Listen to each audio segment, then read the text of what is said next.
예, 7교시입니다. 예, 먼저 조벽 교수님의 강의를 한 10분 가까이 듣고요. 그 다음에 빌 게이츠의 영상들 보겠습니다. 이 조벽 교수님은 미국에서 한 40년 가까이 살아서 말이 약간 어눌한데 그래도 아주 듣기에는 어렵지 않아요. 한번 들어보겠습니다. 이분이 인성과 인성의 중요성을 얘기하는 그런 강의입니다. 저는 해외에서 많이 살았어요. 40년간 살았어요. 얼마 전에 따지고 보니까는 그 40년 동안 지구를 한 100몇 바퀴 돌았더라고요. 그래서 참 많은 나라 방문하고 여러 나라 가서 살았어요. 그래서 이제 한국에 돌아와서 이 말 정말 듣다 보니까 정말로 놀라운 것도 많고 신기한 것도 많고 그래요. 그 중에서도 가장 충격적으로 다가온 문구가 하나 있어요. 이 문구였어요. 실력이 없으면 인성이라도 좋아야지. 따져보세요. 이게 무슨 말인가. 일단 인성하고 실력은 별개다. 그렇잖아요. 그것까지는 뭐 괜찮은 것 같아요.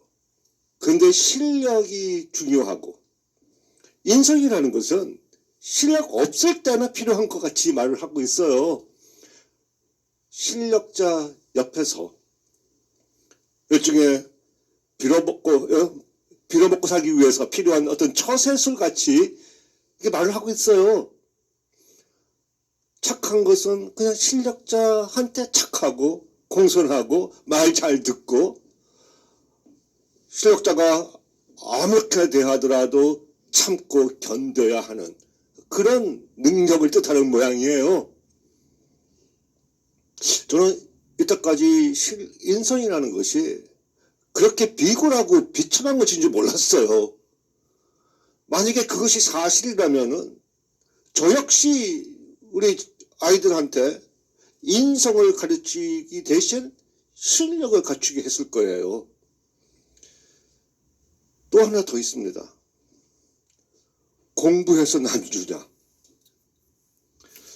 공부라는 것은 실력을 갖추는 거 아니겠습니까? 그런데 그 실력을 오로지 나 혼자 잘 먹고 잘 살기 위해서 하는 것이다. 이런 말이잖아요. 그러니까 공부라는 거, 실력이라는 거, 이것은 정말로 이기주의적인 행위로밖에 안 보여요. 이것이 참 큰 문제라고 생각을 합니다. 이게 사실로 우리 한국사는 인지되기 때문에 교육, 공부 하면 오직 국영수 4가잖아요. 그래서 인성교육은 뒷전이고 가정교육도 그 단어가 사라진 지 좀 오래되는 것 같습니다. 투자하기 나름이죠. 우리가 투자하기 나름으로 자, 어떤 결과가 나오냐. 국영수 4과는 세계 최고 수준이에요. 근데 인성은 35위, 36입니다. 36개 나라 중에서 세계 꼴찌예요. 참 문제가 심해요. 그러니까 한때 무서운 고등학생이라는 그런 뉴스가 있었어요. 근데 이게 점점점 무서운 중학생으로 변하더니 최근에는 무서운 초등학생까지 데려왔어요. 그리고 온갖 갑질. 공부하고 실력이라는 것이 다 이기주의적인 행동이니까. 그리고 내가 그렇게 노력해서 내가 어떤 지위라든지 부를 했으면은 당연히 내가 누릴 것이고 그러지 못한 사람은 못난이고 어쩌면 나한테 비참하고 비굴하게 대해야 할 사람. 이렇게 되는 것이죠. 그리고 온갖 비리, 부정부패. 흔한 뉴스예요. 그리고요. 투자한 대로 거두는 거? 우리 어른들이 우리 부모님들이 자녀한테 인성이라는 것을 갖추어지지 않았으니까 결국은 양로원 신세 되는 겁니다. 자업자득이에요. 그러나 저는 말이죠. 우리 한국은 하나의 정말로 좋은 특성이 하나 있어요. 뭔가 빨리빨리 하는 거. 그래서 이 문제가 심각하니까 또 가장 빨리 우리 한국에서 이 문제 해결에 대해서 인성교육진흥법을 우리가 만들어냈어요. 그렇죠? 근데 그러니까는 지금 인성에 대한 어떤 거대한 지금 변화가 시작됐어요. 이미 대기업에서도 스펙 대신 인성이라는 걸 보겠다. 또 입학사정관제 인성평가를 강화하겠다. 그러니까는 어떻게 보면은 옛날에는 실력 없으면은 인성이라도 갖추어야지 그랬잖아요. 지금 거꾸로가 되는 것 같아요. 인성이 없으면 이제는 실력이라도 갖춰야 된다. 그냥 인성을 이렇게 중요시 여기니까. 사실요, 저는 두 개 다 틀렸다고 생각을 해요.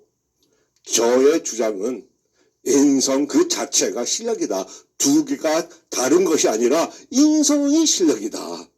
저는 이 말을 오래전부터 해왔어요. 십수년 전부터 해왔어요. 그래서 참 요즘 인성에 대한 관심, 또 그런 새로운 시도, 이런 것들이 너무나 반갑고 희망을 느끼게 돼요. 인성은 어떤 실력이냐면은 집단 지성을 발휘할 수 있는 실력이라고 저는 설명드리고 싶습니다. 몇 년 전에 제가 이것에 대해서 삼성 사장단 초대받아가지고 특강을 한 적이 있어요. 그때 어떤 말을 했냐면은 협력 대신 경쟁 대신 협력해야 하는 시대가 왔고, 그래서 집단 지성이라는 화두를 꺼냈더랬어요. 그랬더니 사람들이 신선한 충격을 받았다, 이런 평가가 있었습니다. 왜냐면은 이때까지만 하더라도 우리 한국의 대기업들에서 그들의 성공 전략이 이런 적이었어요. 천재 한 명이 만 명을 먹여 살린다. 예. 이거는 어떻게 하면은 최고로 실력 우수한 졸업생들을 우리가 확보하는가. 꼭 국내에서만 최고가 아니라 전 세계적으로 최고들을 유치하려고요. 전 세계로 누비고 돌아다녔었어요. 그런데 최근에 이 말 쏙 들어갔습니다. 더 이상 이런 말 못 들어요. 그렇죠? 그 대신 아예 선언했습니다. 천재 경영 이제 끝났다. 이제 끝났다. 그 대신 새로운 성공 전략으로서 집단 지성이라는 개념을 들고 나왔어요. 제가 삼성 가서 말했던 지 2년이나 지난 후에 겨우 이제 뭔가 발동이 걸린 모양이에요. 집단 지성이라는 것은 제가 만들어낸 개념이 아니고 이미 90년대부터 있었던 개념이에요. 무슨 말이냐?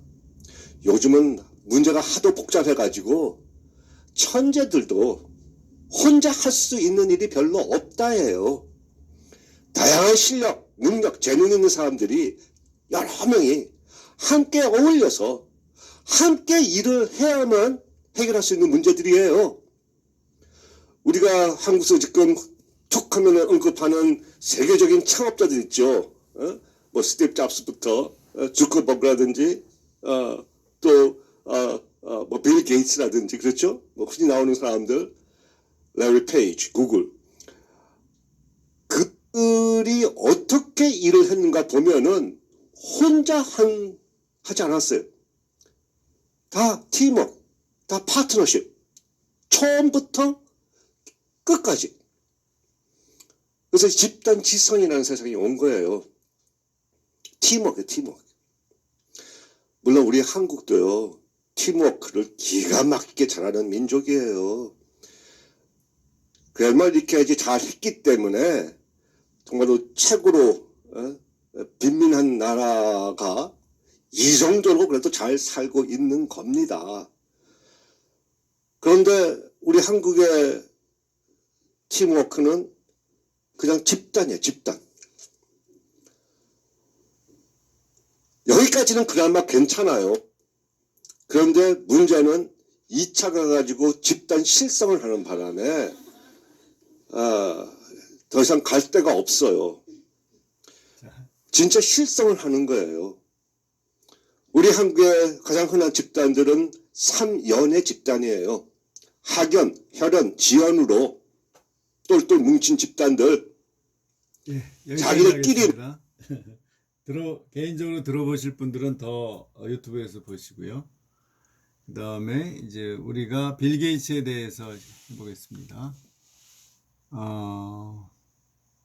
빌 게이츠의 생애를 스스로 한번 얘기하는 걸 들어보죠. 자기의 인생의 과정들에 대해서.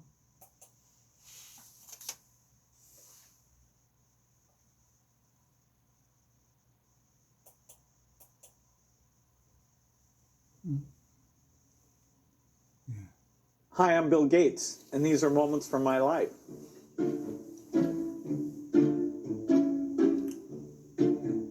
Paul Allen, who's the co-founder of Microsoft, and I are at Lakeside High School, and that's a teletype terminal that connects over a phone line to a GE timeshare computer where you can write basic programs. I was 13 when that teletype showed up. And I had done super well in a math exam, best in the state. So Paul, who was 2 years ahead of me, when the computer was kind of complicated, he kind of challenged me to say, hey, math, can you figure this out?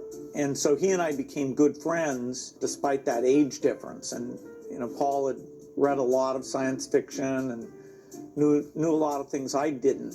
So our friendship and partnership started up from that time forward.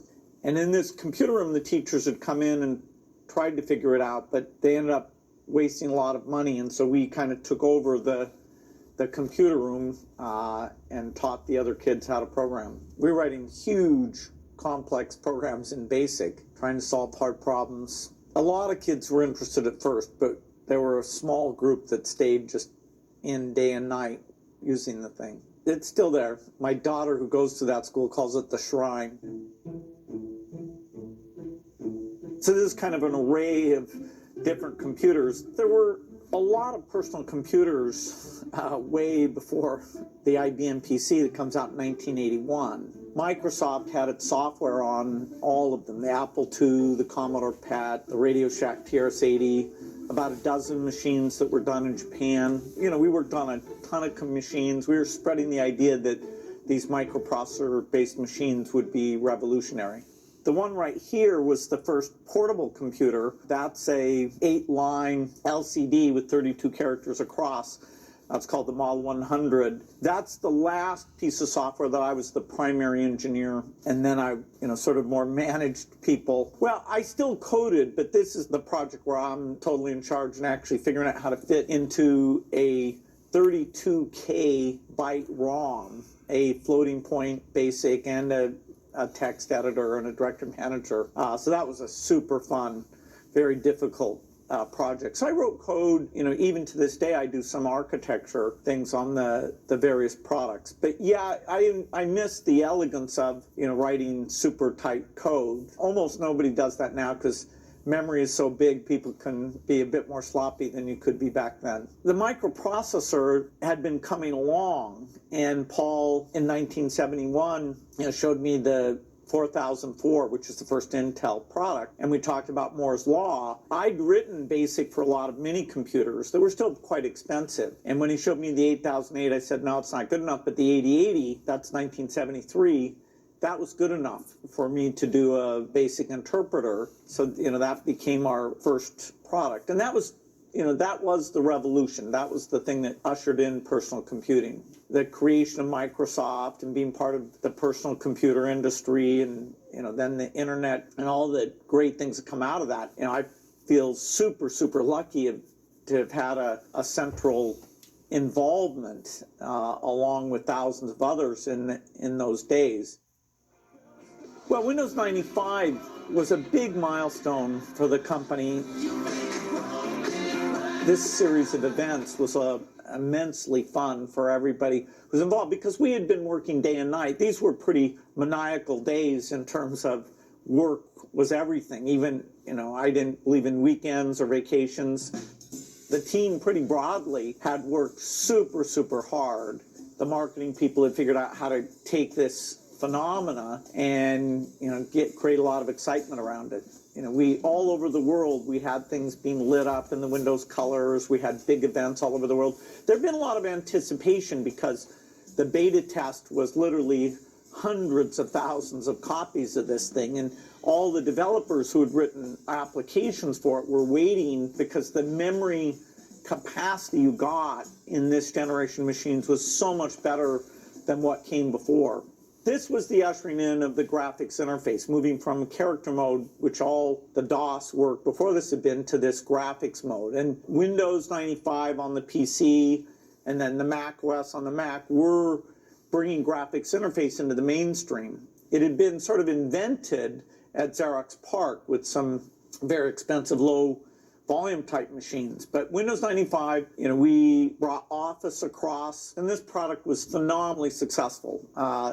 Caught on in a big way. Windows itself, I had bet the company on all the way back in 1983. And so there's 12 years of getting the Windows concept to be faster, and the processors are getting better. And here clearly had arrived. And there was no doubt that versus anything else out there, this was the mainstream of computing, and all the developers were there to take full advantage of it. Yeah, so this is Melinda, who I was not yet married to at the time, although we were engaged. We're out on the Serengeti for our first trip to Africa, and we're kind of looking around. We took a bunch of friends with us. It was the first long vacation I'd ever taken. It was a 2-week vacation, which seemed quite extreme to me, but it was, great fun and very eye-opening. It's important because it's, the start of our marriage, but also some of the insights that led to the foundation being focused on health of the poorest, particularly in Africa, came from the curiosity about the people, and we're living in very tough conditions. And so subsequent to this, she and I did a lot of reading with this idea that, okay, someday the Microsoft wealth was going to go back to the public, and how the lens towards innovation and really helping those most in need, how could we do that? Well, in Microsoft, my early partner was Paul Allen, and then Steve Ballmer was my partner. Now Melinda's even a totally equal partner in all the foundation work we're doing. So she and I run it together. It was so fascinating. I mean, the relationships we were building, learning all this new stuff, to have somebody to brainstorm with about it, made it a lot more fun.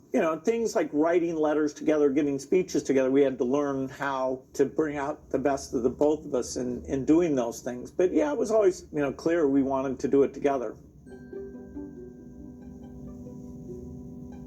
Yeah, we're backstage at the Microsoft CEO conference, and Warren's telling me a story about a business that he had invested in. It was a guy calling him on the phone, trying to tell him he had an investment that Warren should make, and Warren was explaining why it was pretty clearly not something that he was going to waste money on. He's been such a great friend, and so clever, and I've learned so much from him. He's got an amazing sense of humor. Well, I was very lucky that we were introduced, and it was 1991, where I was quite reluctant to take any time away from work. Within a few minutes of meeting him, he was asking questions about why could Microsoft compete with IBM, and what were the dynamics in our business. That were really amazingly good questions that nobody really had asked before. And then I could ask him about his broader view of business. And so we became great friends right from that first meeting. Well, a hobby of mine, so I was playing tennis, and so it was a real privilege to do a fundraising event where I was a doubles partner with Roger Federer. Well, you know he's going to take care of it. You practice saying yours as loud as you can. And actually, when an amateur's playing in something like this, moving up to the net is particularly valuable because you can hit quite attractive shots up at the net. So a blast for everybody involved. These are a few moments from my life. Thanks for watching. 예, 이제 그럼 빌 게이츠의 이 스스로 설명한 인생에 대해서 평가하는 걸 한번 보겠습니다. 예, 이겁니다.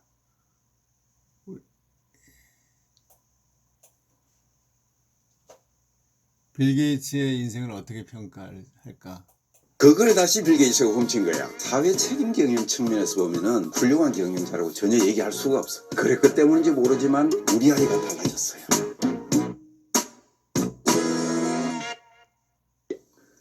이번 코로나 사태에서 빌 게이츠가 여러 노력도 많이 하고 우리 대통령한테 전화도 하고 그랬었잖아요. 빌 게이츠는 어떤 사람인가요?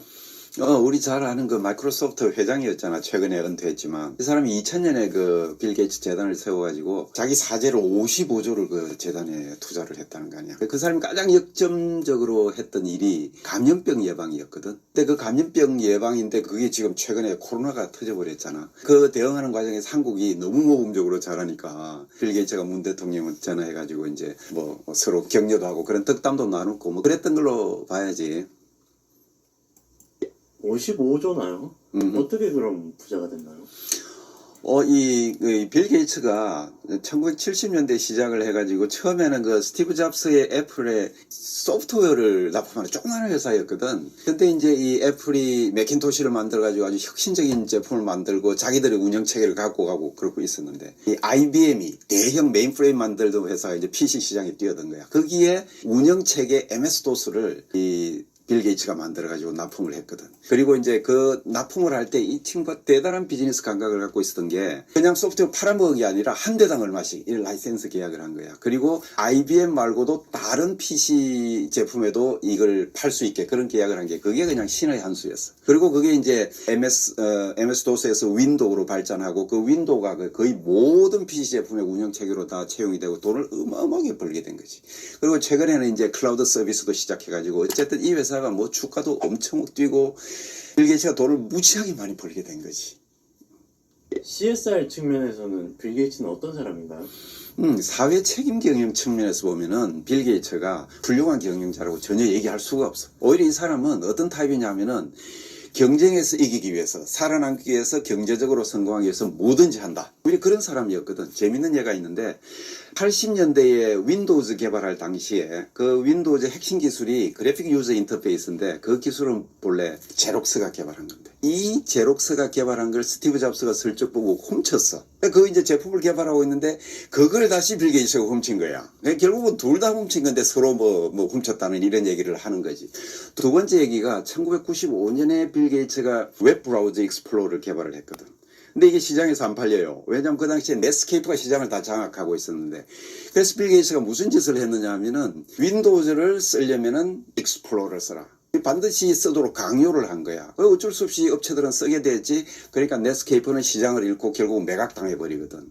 근데 이거를 미국 법무부가 반독점 소송을 제기한 거야. 그래서 98년부터 2002년까지 긴 소송을 하는데 결국은 빌 게이츠가 양보를 하고 타협을 한 거지. 그래서 이제 앞으로는 그런 반독점적 행위를 못하도록 하는 조건 하에 이제 타결을 받거든. 근데 이 과정에서 빌 게이츠가 상당히 충격을 받고 타격을 받았어, 사실은. 그것 때문이었는지 아니면은 본래 사람들이 40대 초반쯤 되면은 인생의 큰 가치관의 변화를 겪거든. 나도 그랬고.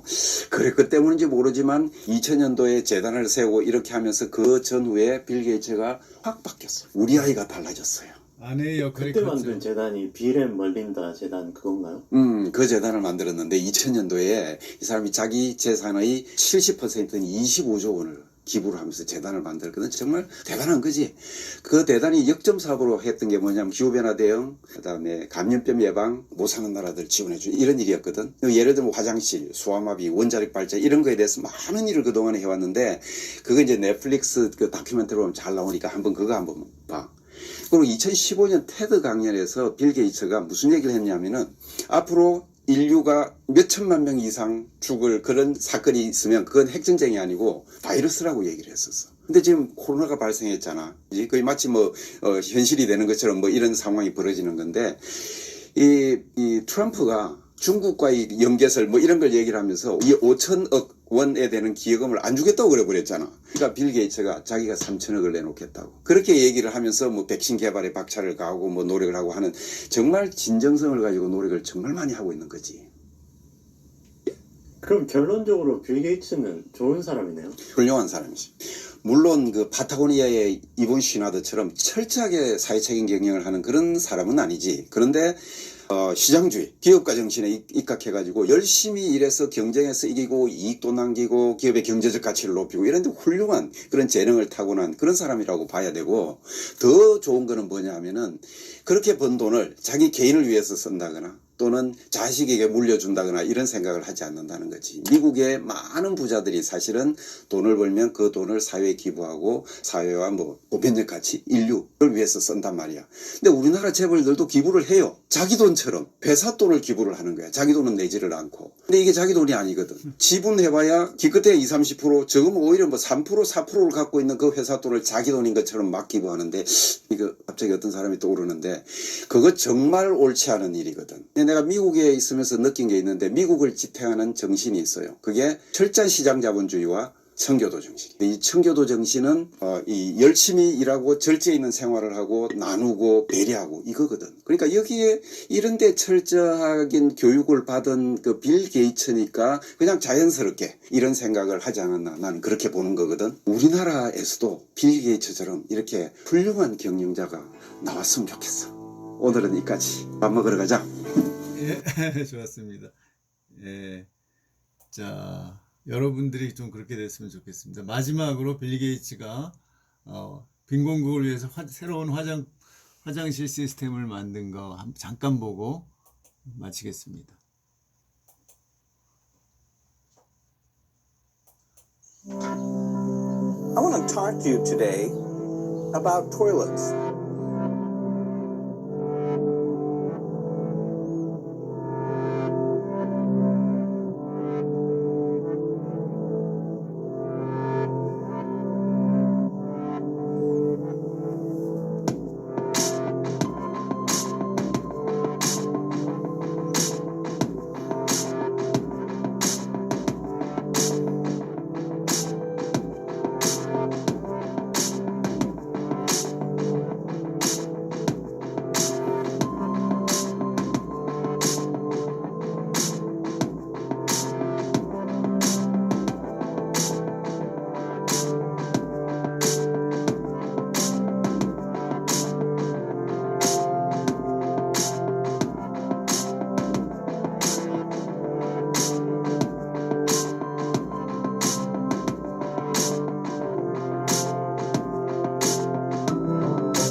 예, 여러분 수고했습니다. 이제 이번 주 수업 이렇게 빌 게이츠 영상을 보면서 마무리했고요.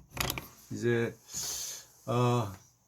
추워지는데 건강 조심하시고, 이제 다음 주 또 11주차 이제 수업 때 만납시다. 이제 15주 차에 우리 시험 보니까 준비하시고, 이제 제가 가능한 빨리 한 12주 차에는 시험 문제를 여러분한테 예상 문제를 드리도록 하겠습니다. 예, 그럼 안녕.